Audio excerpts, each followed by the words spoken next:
대한민국 최고에게 퍼스널 브랜드를 묻다. 조현심의 브랜드 인사이드입니다. 안녕하세요. 여러분, 저는 조현심의 브랜드 인사이드 진행자 조현심입니다. 여러분은 여러분에게 온 어떤 영감을 어떻게 표현하는 데 특별한 은사를 가지고 계신 분을 알고 계신가요? 내가 알고 있는 걸 글로 표현하거나 음악으로 표현하지 않으면 다른 한편으로는 그림, 예술 작품으로 표현하게 될 겁니다. 한 사람의 작품 속에는 그 사람이 가진 모든 우주가 들어있다고 합니다. 오늘 스튜디오에 모신 이 작가님의 작품을 통해서도 여러분은 이 작가님의 세상, 우주에서 여러분들의 세상과 연결되는 점을 발견하게 되시지 않을까, 이런 생각을 해봅니다. 여수시 예술인 촌장님이시고요. 우주에서 인간으로 이어지는 자연과 인간의 관계를 추상적인 입체 작품으로 표현하신 양혜웅 작가님이십니다. 안녕하세요. 안녕하세요. 막 이렇게 벌써 아우라가 나 작가다, 이런 느낌이 좀 있으시거든요.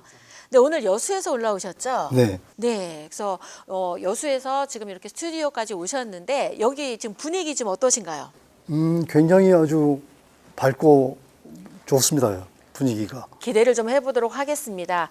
제가 이 작가님을 이렇게 섭외하고 나서 네이버에 검색을 해봤더니 그냥 이미지 검색에 보면 여기 지금 잠깐 보여드리는 이런 작품, 이렇게 삼각형, 막 이렇게 입체적인 이런 그림들이 요즘 막 굉장히 일면에 보이더라고요. 그래서 우리 작가님이 요즘에는 삼각형 입체에 꽂혀 계시구나라는 거를 바로 볼 수 있었습니다. 그렇다고 또 삼각형만 하시지는 않으세요. 원이라든지 네모, 이런 입체적인 다양한 도형을 가지고 작품 세계를 지금 만들어가고 계시는데, 오늘 방송을 통해서 우리 선생님의 작품 세계에 대해서도 여러분 같이 한번 들어가 보시는 시간을 갖도록 하겠습니다. 아마 선생님 말씀하실 때 중간중간 선생님의 작품들이 이렇게 지나갈 거예요. 그러면 저게 우리 선생님의 이야기와 함께 그래서 저런 작품들을 만들 수 있었구나, 이런 걸 확인하실 수 있으실 거고요.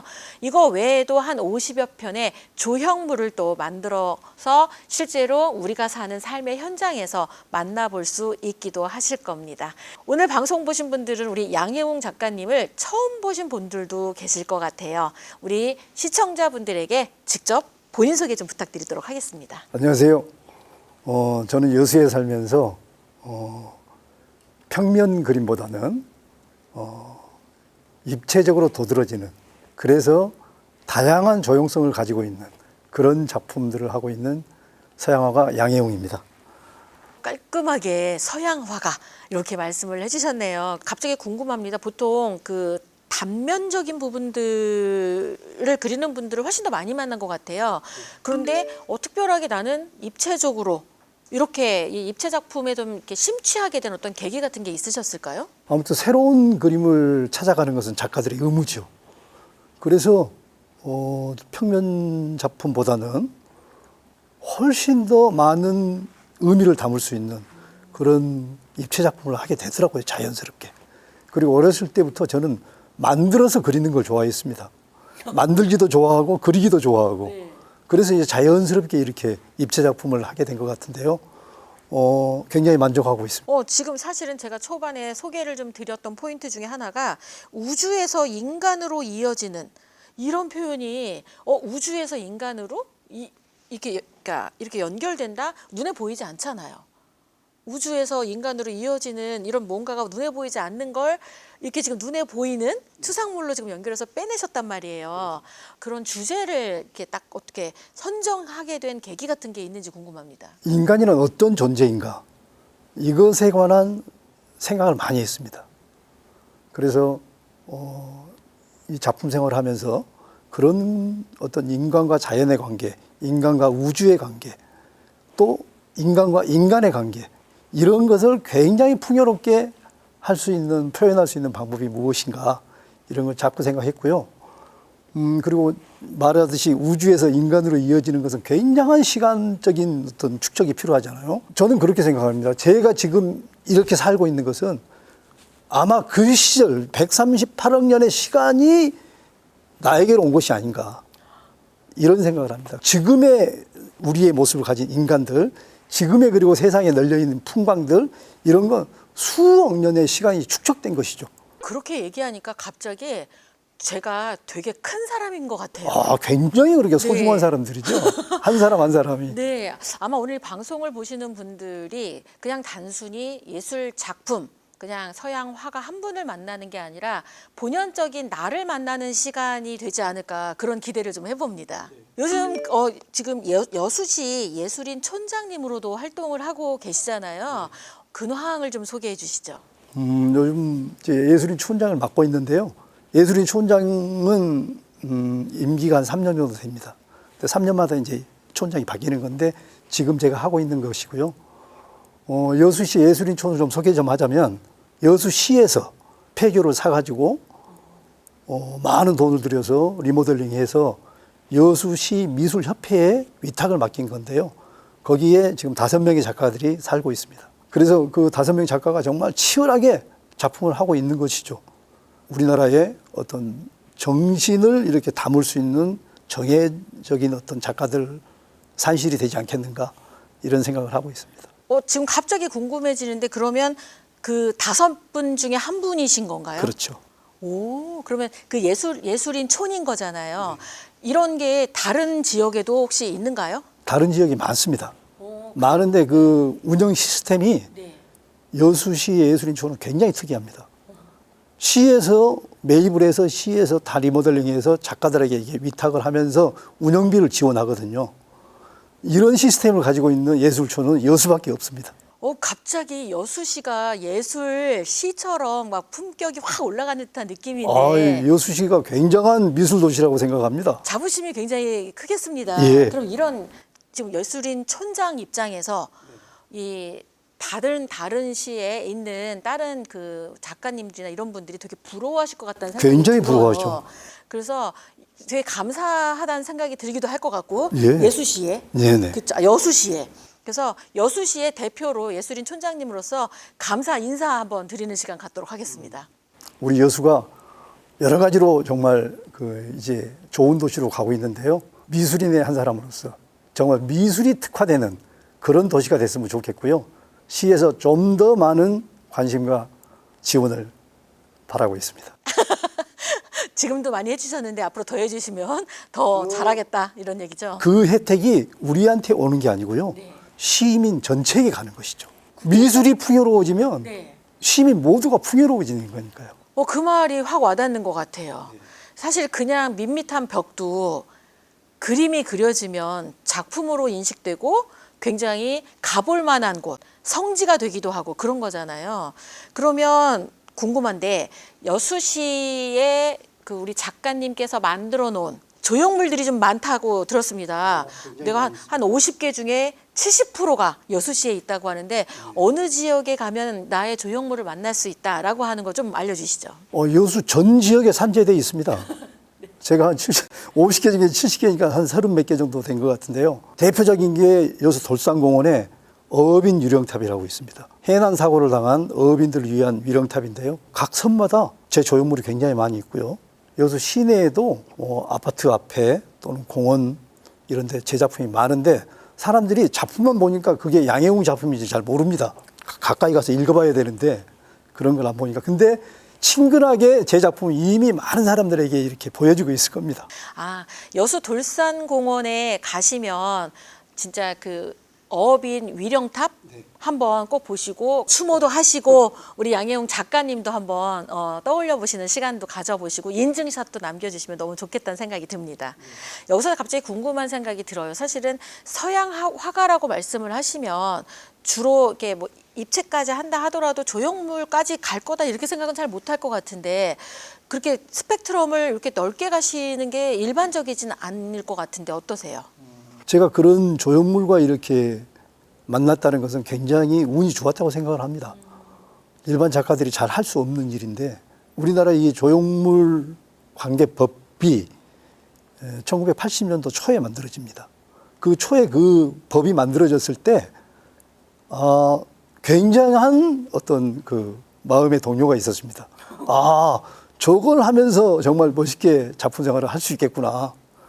근데 그렇게 꿈을 가지고 있으니까 그런 일들이 이렇게 오게 되대요. 이게 보통 법이 만들어지면 그냥 법은 법이고 나는 나다 생각하는데 법이 만들어진 거 보고 가슴이 뛰신다고 말씀하시는 분은 지금 처음 나오신 것 같습니다. 이 조형물법이 네. 미국 대공황 때, 1930년대 대공황 때 작가들이 너무 이게 그 공공에 빠져 있으니까 작가들 구제책으로 만든 법이거든요. 지금도 그 법은 잘 시행되고 있고요. 네. 지금도 우리나라 많은 작가들이 그 법에 의해서 정말 작품 생활을 풍요롭게 한다고 생각합니다. 그렇군요. 저희 방송 전에 잠깐 사담을 나눴는데 작가님 같은 경우에는 조형물 해가지고 번 돈으로 이런 입체 작품 하면서 하고 싶은 거 하면서 지금 이렇게 살고 있다 말씀을 하시더라고요. 진도 현대미술관에 선생님 작품 전시회가 있는데 요건 또 어떤 전시회인지 조금 더 소개 좀 해주시죠. 진도 현대미술관에서 지난 7월 1일부터 30일까지 이 전시를 했고요. 이 전시 작품의 일부가 지금 강진 인재개발원에서 전시를 하고 있습니다. 아, 지금요? 네. 이렇게 딱 보시면 색상도 되게 강렬한데 이게 삼각형의 역삼각형이잖아요. 예. 이것도 되게 특징이 독특한 것 같아요. 이게 어떤 의미인지 좀 소개해 주시죠. 제가 지금 아까 처음에 우주에서 인간으로 이어지는 여러 가지 그런 생각들을 담은 이제 작품들이 대다수인데 어쩌다가 원도 나오고 어쩌다가 사각형도 나오고 또 삼각형도 나오고 이러는데 네. 요즘 이제 이렇게 삼각형에 좀 몰두하고 있는 편이군요. 네. 이 삼각형이 그러니까 지금까지의 어떤 형태 중에서 가장 관계성을 나타내는 관계와 관계에 의해서 이렇게 사람과 자연이 어우러져 살고 있다는 것을 담아본 그런 작품들입니다. 제 작품이 보통 이제 여러 개가 이게 결합돼 가지고 한 작품을 이루거든요. 그 얘기 하는데 딱 지금 이것도 예. 결합한 모양이네요. 그래서 어떠한 존재가 나타날 때까지는 여러 가지의 그런 정신과 영양, 물질 이런 게 합쳐져야지 만들어질 수 있다는 것을 나타낸 겁니다. 소재가 보통 본인을 표현하기도 하잖아요. 어떤 특별한 소재를 되게 잘 쓴다거나 혹시 즐겨 쓰시는 소재나 뭐 이런 것들이 있을까요? 제가 처음에 이제 출발을 서양화로 했으니까요. 서양화로 하면 캔버스에다가 물감을 이렇게 얹히게 되는데 이게 굉장히 수명이 짧습니다. 수명이 한 100년 정도밖에 아마 못 갈 거예요. 그 이후에는 지금 저 세계 유수한 박물관에 있는 모든 작품들은 전부 다 수리를 하는 것이죠. 보수를 해서 지금 가지고 있는 것인데 그런 어떤 그 단점을 좀 보완하는 차원에서 정말 항구적으로 영원히 갈 수 있는 재료는 무엇일까 이런 걸 재료를 생각을 많이 한 것이죠. 그러다 보니까 철도 쓰게 되고 나무도 쓰게 되고 알루미늄 요즘 뭐 이렇게 알루미늄을 많이 쓰고 있습니다. 그런 재료로 이렇게 하다 보면 굉장히 내구성이 좋은 거죠. 그러니까 딱 봤을 때 그냥 단순한 회화 작품이 아니라는 생각이 들어서 이렇게 말씀하시는 거 보는데 아까 100년은 상당히 짧다 이렇게 말씀하시는데 저희는 100년을 아직 안 살아본 입장에서 짧다 그러면 전 한 3, 40년 이럴 줄 알았어요. 근데 100년을 짧다 이야기하신 걸 보니 저희 오프닝 때 138억 년 우주를 이야기해서부터 시작해서 여기까지 온 그 관점으로 보시니까 100년은 너무 짧아 이렇게 말씀하신 것 같고 근데 생각해 보니까 그러면 저희는 100년도 못 살면서 너무 막 평생을 살 것처럼 막 이렇게 사는 인간 그 본연의 부분들이 크기도 하지만 어떻게 보면은 굉장히 또 우리가 또 작은 입장으로 되게 겸손해져야 되겠다 이런 생각이 들기도 하는데요. 작은 어떤 존재일 수도 있지만 굉장히 큰 존재일 수도 있습니다. 왜냐하면 모든 생명체들이 생명을 쭉 이어져 나가잖아요. 그런 거 생각하자면 우리가 지금 이 단 100년도 못 살고 세상을 이렇게 뜯겠지만 그 다음 세대들이 또 이어가고 있으니까 저는 이게 우리의 존재가 딱 여기서 끝난다고 생각은 하지 않습니다. 아까 왜 이어진다 이런 얘기를 하셨거든요. 그래서 이게 우리가 지금 살다가 우리는 끝나지만 우리 후세가 또 이어지는 것처럼 우리는 계속 이어지고 있다 이렇게 생각하라는 말씀이신 거죠. 네. 작품 생활을 하고 계시는 작가님하고의 대화는 조금 더 결이 다른 것 같아요. 비즈니스적으로 똑똑 끊어지는 게 아니라 무언가 생각을 좀 더하게 되고 그런 것 같아요. 자, 저희 브랜드 인사이드는 공식 질문이 있습니다. 5가지 T로 구성이 되어 있는데요. 그 5가지 T를 저희가 하나씩 조명하면서 우리 양혜웅 작가님의 브랜드 라이프 스토리를 통해서 브랜드 인사이트를 좀 찾아보는 시간을 가져보도록 하겠습니다. 첫 번째 T는 탤런트, 재능입니다. 아, 난 어렸을 때부터 작가 할 거야 이렇게 하고 하신 건지, 어떤 계기로 이렇게 이 그림의 세상으로 들어오게 되셨는지 궁금합니다. 아주 초등학교 저학년 때부터 그림 그리기를 굉장히 좋아했어요. 초등학교 때 새 책을 봤잖아요. 초등학교 저학년들 책은 그림들이 굉장히 많이 있습니다. 책 받은 날 그걸 다 그리는 거예요. 따라서요? 따라서. 이런 분도 처음 봤습니다. 네. 네. 그래서 이제 그 부모님들이 뭐라 하죠. 그림만 그리고 있으니까. 그래서 이건 또 거짓말을 해요. 숙제라고. 어디 그런 숙제를 내준 선생님이 어디가 있겠습니까? 이제 모른 척하고 넘어가 주시고. 그리고 이제 뭐 그림을 뭐 잘 그리니까 미술 시간이 즐겁고, 중학교, 고등학교 이렇게 올라가니까 미술 선생님들이 굉장히 좋아하잖아요. 그림 잘 그리는 학생이니까. 네. 물감도 주고 막 이렇게 재료를 많이 주고, 뭐 그렇게 해서 자연스럽게 그냥 미술대학을 가게 된 거고 작가가 된 것 같습니다. 아니, 집안에 이렇게 미리 뭐 화가라든지 이런 라인이 있어서 작가 세상에 들어온 게 아니신 거예요? 아주 제 위에 조상님 중에 그 유명한 화가가 있기는 합니다. 일반 사람들은 잘 모르고 미술 전공자들이나 아시는 분인데, 그 할아버지 이후에 제가 한 500년 정도 있다가 제가 태어난 것 같습니다. 저희 오늘 정말 시간의 흐름을 여러분은 다른 각도로 접해서 보실 것 같습니다. 이렇게 보통 얘기하면 기본 100년, 500년 막 이렇게 이게 굉장히 이어진 유구한 역사에 어느 순간에 잠깐 왔다가 우린 또 어느 순간에 어딘가에 가 있을 것 같은 이런 느낌이라 굉장히 이렇게 작은 공간에서 여기서 동동거리고 살던 사람이라면 이게 뭔가 확장된 세상의 이야기를 들을 것 같아서 오늘 좀 굉장히 더 흥미롭게 듣고 있는 상황입니다. 그러면은 이렇게 이름 걸고 화가로 작품 활동을 시작하셨을 나이대가 언제셨을까요? 첫 번째 개인전으로 보면 되겠죠. 1988년 32. 32. 그때 부모님이 살아 계셨으면서 그때 뭐라고 말씀해 주셨는지가 궁금해요. 굉장히 아주 축하를 많이 해주셨죠. 제가 서울로 대학을 가가지고 대학원도 가고 또 대학원 다니면서 조교 생활도 하고 이러니까 부모님들이 굉장히 좋아하셨습니다. 그리고 이제 작가로 등단하는 거죠. 첫 개인전이. 네. 첫 개인전이 또 1988년은 우리에게 의미 있는 해였잖아요. 88 올림픽이 있을 때 네. 6월 달에 제가 개인전을 했으니까요. 아주 어렸을 때 정말 그 시절에 정말 꿈 같은 얘기들입니다. 아, 지금 벌써 그때 88년도 벌써 가셨죠? 첫 작가 전시회는 어디에서 했고 그때 가장 인상적이었던 뭐 이렇게 그 상황이라든지 이런 거 좀 소개해 주셔도 좋을 것 같아요. 우리 선생님께서 제 첫 전시를 이렇게 주선을 해 주셨어요. 지금도 그 미술관은 굉장히 잘 돼가고 있는 미술관인데요. 평창동에 가면은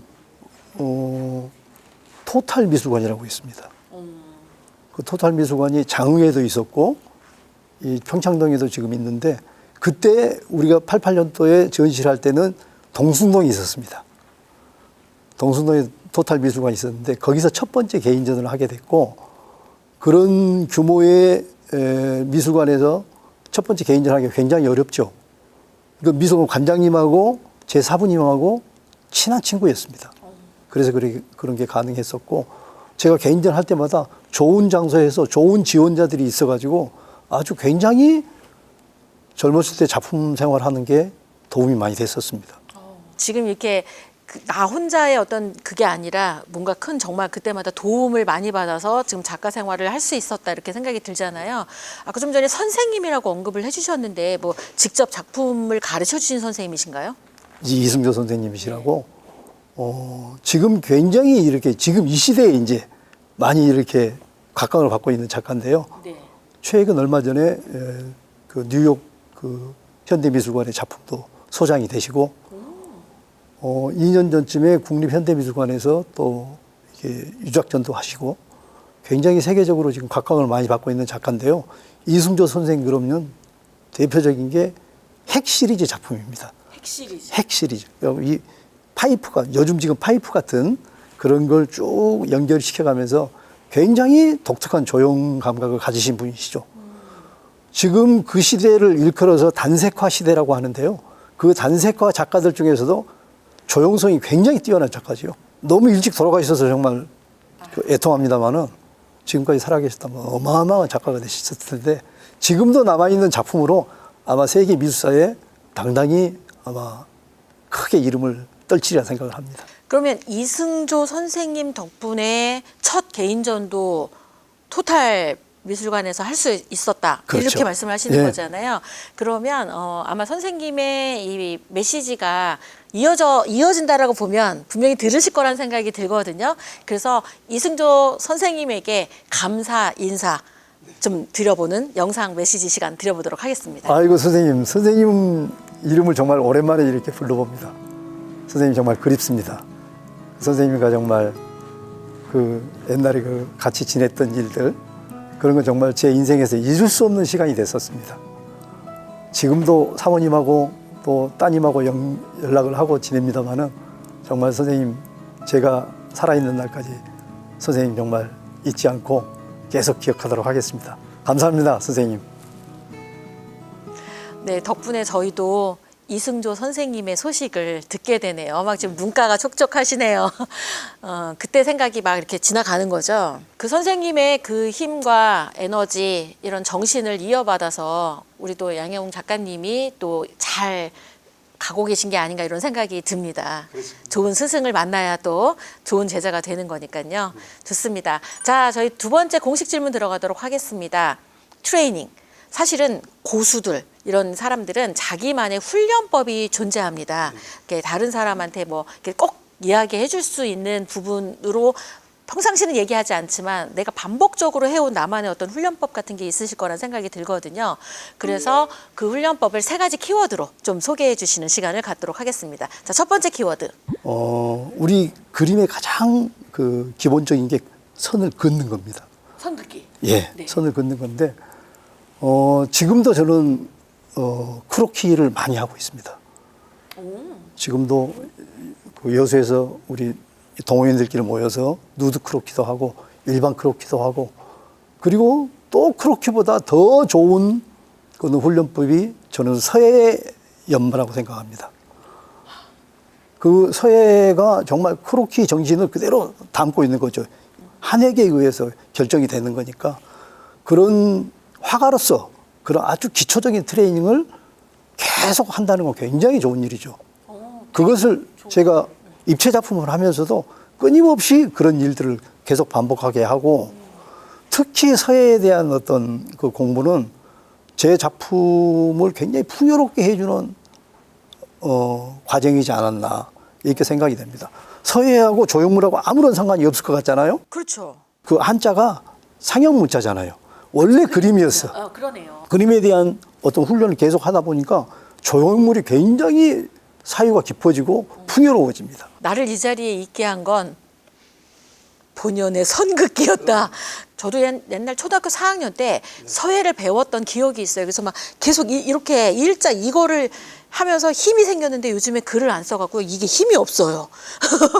그래서 정말 다시 시작해야 되겠다. 그래서 이거 생각은 하고 있었는데 우리 선생님 말씀 들으니까 이게 진짜 시작이 기본이 이거 딱 기본이 된다는 생각이 드네요. 선긋기. 제가 어떤 작품을 하더라도 화가로서의 기본적인 어떤 기능은 뒤지지 않도록이 계속 연마해 나가야 된다고 생각을 합니다. 우리가 열심히 하다 보면 필력이 생긴다 그러잖아요. 맞아요. 필력.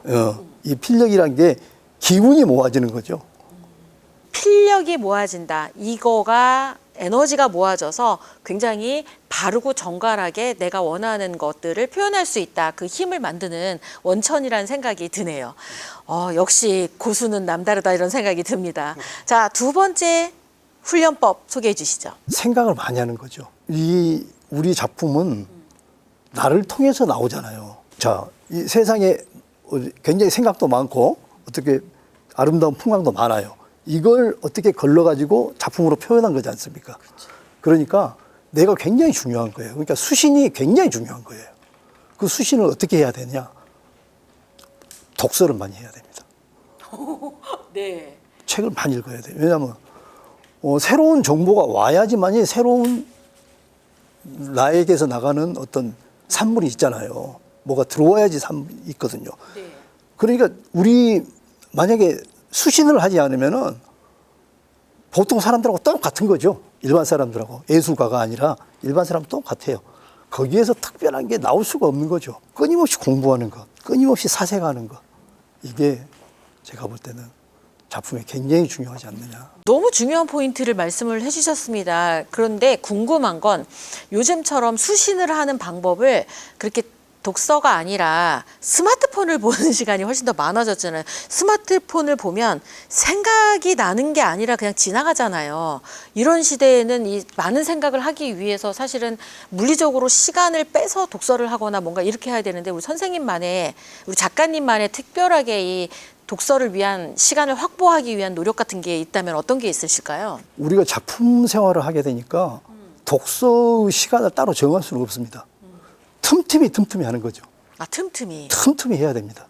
근데 저도 지금 스마트폰이 이렇게 활성화되고 나서 독서량이 훨씬 줄었어요. 그래도 책을 계속 보려고 노력을 합니다. 그럼 선생님 주변에 이렇게 수시로 보는 책 중에 최근에 읽었던 책에서 인상 깊게 여기 생각을 이렇게 사로잡았던 문구나 이런 내용이 있다면 소개해 줄 만한 게 있으실까요? 요즘 이제 며칠 전부터 읽던 책이 있는데 굉장히 아주 감명이 깊었습니다. 이제 읽기 시작하는 책인데 묵가라는 책입니다. 춘추 전국시대 분이신데 공자, 맹자, 노자 뭐 이런 것까지 다 들어온 것 같은데. 예, 예. 묵자라고 있어요. 묵자. 묵자가 굉장히 아주 특이한 그런 사유세계를 가지신 분이시고 철학이 이 공자, 맹자와는 굉장히 틀리고 노자와도 굉장히 결이 달라요. 이것은 묵자의 대표적인 어떤 핵심 키포인트는 겸애사상입니다. 보니까. 그 단어도 처음 들어봐요. 또. 겸애. 그러니까 모든 사람을 다 사랑해야 된다. 이런 거예요. 이게 굉장히 실용적인 사고체계죠. 공자, 맹자는 지배계층이 피지배를 다루는 그런 어떤 학문이고 노자는 일반 그 하층 민중들이 그 정말 자연스럽게 살아가는 방법이라 한다면 이 묵자는 모든 사람들을 다 사랑해야 된다는 그런 굉장히 특이한 사유세계를 가지고 있더라고요. 그러네요. 예. 그래서 지금 아주 재밌게 읽고 있습니다. 그게 앞으로 이 생각을 어떻게 바꿔서 어떻게 결과물로 나올지 정말 기대가 되네요. 제가 네. 생각했던 거하고 굉장히 유사해요. 결이. 예. 네. 모든 사람이 공평하다는 것, 세상에. 어느 누구도 어느 누구 위에 설 수도 없고, 어느 누구도 어느 누구 밑에 있을 수도 없다는 그런 생각을 저는 가지고 있거든요. 생명은 모두가 똑같다. 이런 생각을 가지고 있습니다. 저 지금 선생님 말씀하시는데 지금 여기 잘 보면 이렇게 전부 다 개인이 이렇게 서 있으면 여 위에 못 쓰잖아요. 누가 있으면 넘어지니까 다 똑같은 이런 개인들이 쭉 서서 연결됐다 이런 생각이 확 드는 거예요. 그래서 와, 한 명 한 명이 진짜 소중하다라는 이 생각이 지금 읽기 시작한 묵자에서 또 바로 연결고리를 찾으셔갖고 또 이렇게 해석을 하시면서 말씀해 나가시는 거 보니까 이게 책을 통해서 생각을 하신다는 게 어떤 의미인지를 확실하게 알 것 같아요. 지금 보시면 이 훈련법이라고 말씀해 주시는 부분들을 여러분의 분야랑 이렇게 연결시켜 보더라도 답을 찾으실 수 있을 것 같다는 생각이 듭니다. 첫 번째 말씀하셨던 게 기본기예요. 이 선을 긋는 게 가장 기본이니까 그 선 긋기에 집중하느라 지금도 그렇기도 하고 그다음에 이 서예를 통해서 선을 굉장히 잘 긋기 위한 노력을 하고 계시다. 그럼 여러분의 분야는 어떤 분야든지 간에 그거에 가장 기본에 해당하는 기본기가 뭔지 그걸 지금도 놓치지 않고 하고 있는지 그거에 한번 답을 찾아보시면 좋을 것 같고요.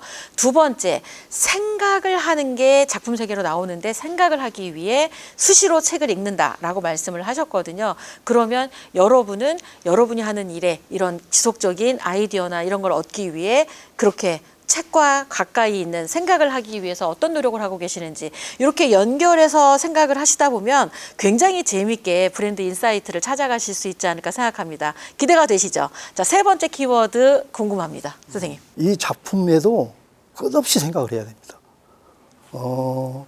이게 한 작품이 나오기까지 보통 집 짓는 거하고 비슷하게 설계도에서부터 어떤 마무리까지 종합예술이죠, 그냥. 그러니까 쭉 있잖아요. 네. 그림도 마찬가지예요. 그림도 처음에 이게 시안을 한번 떠보고 이게 작품이 될 거냐 말 거냐 미리 점검을 해보는 거죠. 점검을 해가면서 이제 작품을 해야만이 실패가 없이 작품이 잘 됩니다. 그래서 제 작품은 또 특히나 한 번 또 실수하면은 되돌릴 수 없는 작품이잖아요. 네. 그러니까 이 철저하게 생각을 많이 해서 계획을 잘 짜는 거죠. 그리고 부지런해야 됩니다. 저렇게 생각을 해놓고 밑그림을 떠놓고 부지런히 그림을 만들어서 이게 이제 완성품을 만들어내야 되는 건데 이 완성품이 그러니까 이 기존에 있는 어떤 작품하고도 비슷한 게 없어야 돼요. 제 작품 이제 젊었을 때부터 지금까지 했던 쭉 이렇게 입체 작품들 보면은 어느 작품과도 유사성이 없습니다. 그리고 제가 그걸 목표로 삼았으니까요. 그러니까 뭔가는 다른데 이건 그래도 양혜웅 작가님 거다라고 하는 그 맥은 통하는 거죠. 그러죠. 전체적으로 보면 한 울타리 안에 있는 거죠. 네. 근데 비슷한 걸 찍어내듯이는 안 하고 그때그때 사유하는 게 다를 거고 내가 또 성장한 만큼 또 다르게 보니까 그걸 표현하셨다 이렇게 말씀을 해주시는 거죠. 이게 작가로서 가장 그 지켜야 될 제일 덕목이 창작이에요. 이 창작이라는 것은 지금까지 있었던 작품하고는 달라야 돼. 작가로서. 작가에게 굉장히 많은 게 부여가 돼 있는데 자기 복제라는 게 굉장히 안 좋은 얘기입니다. 이거. 브랜드에서도 원본 말고 복사본 이런 얘기를 하면서 원본으로 살아가야 된다 이런 얘기 되게 많이 하거든요. 그런 표현에 입각하자면 정말 새로운 창작을 계속 해내야지 안 그러면 이거에 대한 복사본으로 사는 것 같은 느낌이다. 이렇게 받아들여도 되는 거네요. 자, 우리 양혜웅 작가님의 지금의 있기까지의 훈련법을 세 가지를 다시 한번 정리를 좀 해드려 보자면 첫 번째, 기본기에 충실하라. 미술의 기본기는 선긋기다. 네, 선긋기를 잘 해야 된다. 그리고 두 번째, 작품 세상을 이렇게 뭔가 만들기 위해서는 끊임없이 생각하고 사유해야 된다. 그렇게 하기 위해 독서라든지 이런 자극이 될 만한 것들을 계속 끊임없이 옆에 두고 생각을 멈추지 말아야 된다. 말씀을 해주셨고요. 세 번째 키워드가 창작을 위해서 성실함을 가져라. 성실해야 된다고 말씀하신 포인트가 굉장히 인상적이었습니다. 이 그냥 아침에 눈 뜨고 일어나서 성실한 것 같지만 뭔가 결과에 집중해서 이거 결과를 만드는 성실이 아니라 그냥 성실한 건 사실 결과가 안 나오잖아요. 근데 아까 작품 활동을 굉장히 이렇게 창작을 하면서 계속 새로운 걸 만들어내려고 하는 사실 이게 힘들기도 하잖아요. 근데 그걸 해야 작가다. 작가가 가진 이 본인에게 부여된 거를 만끽하는 게 그런 창작이다라고 말씀을 해주시면서 어떻게 보면은 아티스트? 예술가의 정의를 좀 새로 내려준 게 아닌가 이런 생각이 듭니다. 많은 사람들이 그렇게 하고 있습니다. 저뿐만이 아니라. 또 좀 새롭게 보는 것 같아요. 또 작가님이 와서 이렇게 말씀을 해주시니까 다른 분들의 작품에 대해서도 그런 시각으로 또 보게 되고 아 이분은 어떤 사유를 거쳐서 이렇게 작품 세상을 했을까 이렇게 보게 되는 포인트가 좀 달라질 것 같다는 생각이 듭니다. 그럼 작가님이 생각했을 때 예술은 네모다 이렇게 정의를 내린다면 어떤 거라고 이렇게 한 줄 정의를 내려볼 수 있을까요? 예술은 뭐다? 예술은 정말 새로운 것을 만들어내는 것이죠. 아무도 보지 못한 것, 아무도 생각하지 못한 것. 이런 걸 창작해 나간 사람이 진정한 예술가죠. 굉장히 이 예술에 대해서 정의 내리신 걸 딱 들으니까 설레는 것 같아요. 왜냐면 이전에 보지 못한 거잖아요. 그걸 위해서 계속 생각하고 하면서 딱 만들어냈을 때 또 새로운 거 또 찾아냈다. 그러면서 굉장히 스스로도 만족스럽고 그걸 관람하는 또 이 독자층이라고 하죠. 이런 분들이 또 그거를 통해서 나의 새로운 시각을 같이 만나는 거잖아요. 굉장히 즐거움이 연결된다는 생각이 드네요. 그리고 이 창작이 내 개인에 의해서만 끝나는 게 아니고요. 네. 이 나의 창작 정신이 사회 전반으로 퍼져나간다고 생각을 합니다. 이 사회를 이끌어 나가는 두 개의 세계가 있다면 하나는 과학이고 하나는 예술이라고 생각합니다. 이 두 개의 분야가 게으르면 사회 전체가 망가지는 거죠. 예를 들어 과학자들이 연구를 안 해요. 그럼 뭔 발전이 있겠습니까? 또 예술가들이 창의의 개념을 뚜렷하게 세우지 않으면 일반 사회에서는 더 없어지는 거죠. 우리 기업들이나 뭐 한 가정, 조그마한 가정 단위로 봤을 때도 새로운 것을 이렇게 잘 적응해 나가지 않으면은 어려워지는 것이죠. 도태되는 것이죠. 네. 그래서 가장 앞서 있는 사람들, 과학자, 예술가들이 부지런하게 자기 일에 충실해야 돼요. 그래야 이 사회 전반이 정말 윤택해지는 겁니다. 야, 지금 오늘 정말 큰 인사이트를 주신 것 같습니다. 삶을 윤택하게 하려면 과학과 예술이 둘 다 성실해야 된다. 그러니까 지금 막 AI로 과학이 지금 눈부시게 발전하고 있는 거잖아요. 그쪽은 그쪽대로 성실함을 다하면서 해야 되지만 또 한편에서는 인간답게 살기 위해 이런 예술가들이 끊임없이 또 사유하고 하면서 자기의 역할을 계속 해줘야 과학과 예술 사이에서 인간의 삶이 풍요로워지고 윤택해진다. 이렇게 볼 수 있는 거죠. 아, 또 다른 해법을 찾을 수 있을 것 같아요. AI 시대에 아티스트를 양성하는 방식이 또 이게 답이 되지 않을까 이런 생각이 드네요. 역시 큰 인사이트를 주시고 계십니다. 자, 세 번째 키워드입니다. 토크, 소통이죠. 지금 제가 양혜웅 작가님하고 소통을 하면서 작가님의 작품 세상 그리고 앞으로 어떤 그 인사이트를 통해서 이 작가로서 살고 있는지를 좀 듣고 있는데 지금 이렇게 오프라인 소통 말고도 온라인으로도 소통이 중요한 시대잖아요. 이럴 때 우리 양혜웅 작가님은 어떻게 소통하고 계시는지 들어보도록 하겠습니다. 이제 시대가 온라인 시대로 이렇게 바뀌어 놓으니까요.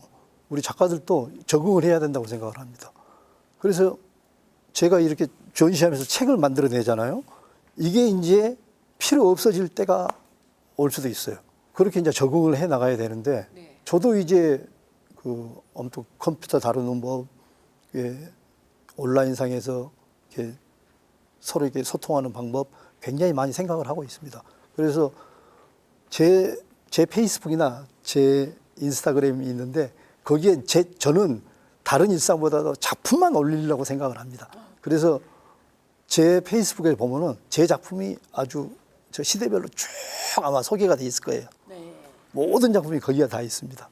그래서 그런 온라인상에서는 그런 식으로 제가 대응을 하고 있고, 또 이게 오프라인도 굉장히 중요해요. 그렇죠. 우리 작가끼리의 소통, 작가와 일반인의 소통, 뭐 가족 간의 소통, 이런 다 오프라인에서 이루어지잖아요. 그런 인간관계도 굉장히 중요하게 생각을 하고 모든 사람들과 잘 지내야 된다고 생각을 합니다. 네, 아까 이거 얘기하니까 모든 사람과 잘 지내야 된다 이러니까 묵자 생각이 딱 나네요. 그죠? 모두를 사랑한다라는 그 메시지를 삶에 그대로 투영해서 살고 계시다는 생각이 들고요. 그 오프라인에서의 소통은 아마 이런 전시회 이런 걸 통해서 소통을 주로 하시고 계신다 생각이 들면 되고요. 전 세계적으로 팬으로 연결될 수 있는 게 또 온라인 시장이구나 그런 생각을 했는데 우리 양혜웅 작가님 작품도 그렇게 많은 분들에게 사랑을 받으면 좋겠다 그런 생각이 드네요. 자, 네 번째 시간입니다. 타임. 긴 시간 어떻게 보면은 아까 50년 가까이라고 했는데 지금 나이가 70을 바라보고 있습니다. 있는데 그러면 19부터 했다고 하니까 하여튼 그래도 40여 년 이상 거의 50년 가까이 멈추지 않고 작품 생활을 하게 한 어떤 힘이 있다면 어디에서 기인해서 이렇게 멈추지 않고 계속 이 생활을 할 수 있으셨을까요? 어렸을 때부터 그 좋아했던 일을 꾸준히 하는 거죠. 뭐 크게 달라진 것이 없이 작가가 되고 나서는 작가답게 산다는 게 어떤 어려움이 주어져도 헤쳐나가야 된다는 그런 생각을 하고 있고요. 또 그렇게 살아왔습니다. 어떤 경우든지 간에 그림을 먼저 생각을 하는 것이죠. 저도 시련들이 굉장히 많았었습니다. IMF 때 굉장히 크게 안 좋은 상태가 됐었고, 또 그 다음 보면은 요즘이 또 안 좋은 시대가 아닌가, 예술가들이 지내기가. IMF 때는 뭐 거의 우리 주변에서 재능이 많은 작가들이 다 붓을 꺾었어요. 그래서 요즘 좀 예술가들이 좀 지내기가 어렵지 않느냐. 아무리 어려운 시절이 와도 이것을 갖다 이제 슬기롭게 헤쳐나가야 된다는 생각을 하고 있습니다. 단 한 번도 작가의 정신을 놔본 적은 없습니다.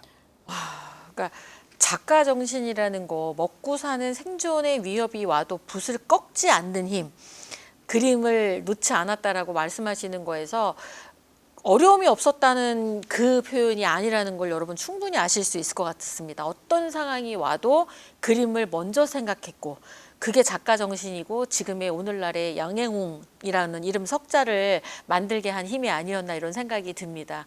굉장히 뭉클하고 경외심이 막 생기는 포인트 같아요. 네, 진짜 어떤 상황에도 붓을 꺾으시면 안 되고 네, 그렇게 응원하는 또 새로운 팬으로 한번 남고 싶다는 생각이 막 듭니다. 자, 5번째 T는 타이밍이죠. 인생의 최고의 때가 살면서 반드시 한 3번 이상은 온다고 하더라고요.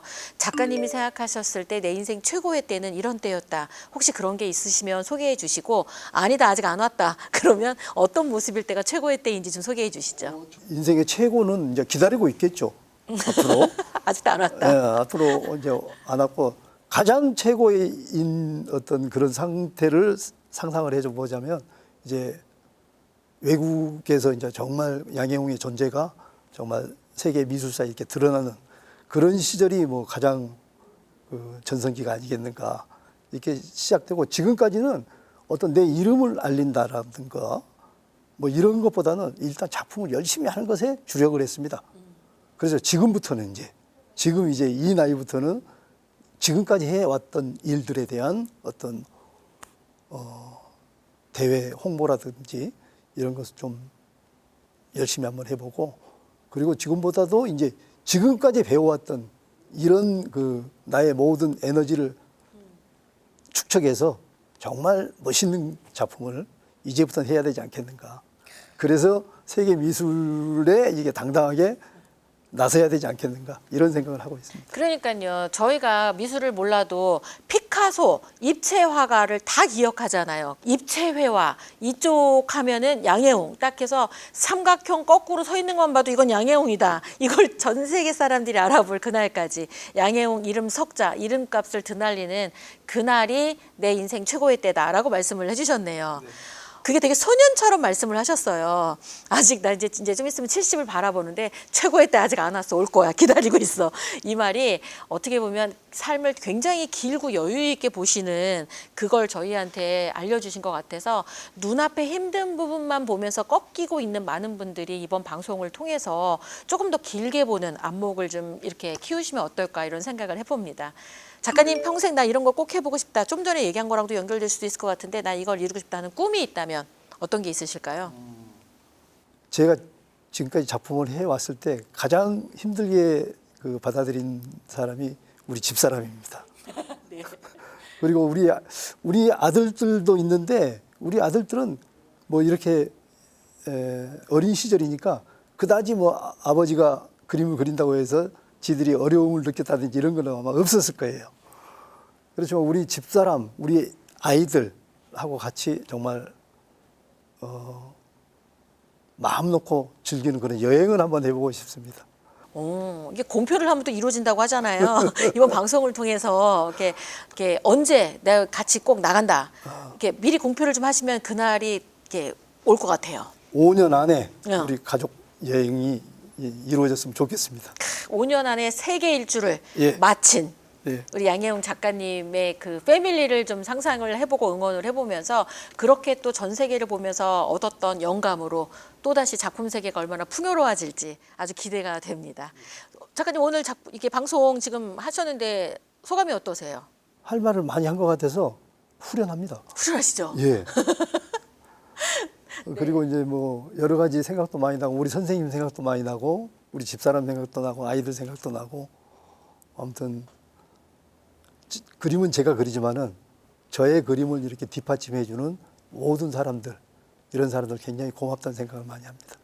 네, 자, 오늘 저희 브랜드 인사이드에 함께해 주신 우리 시청자분들에게 마지막으로 인사하면서 마무리해 주시기 바랍니다.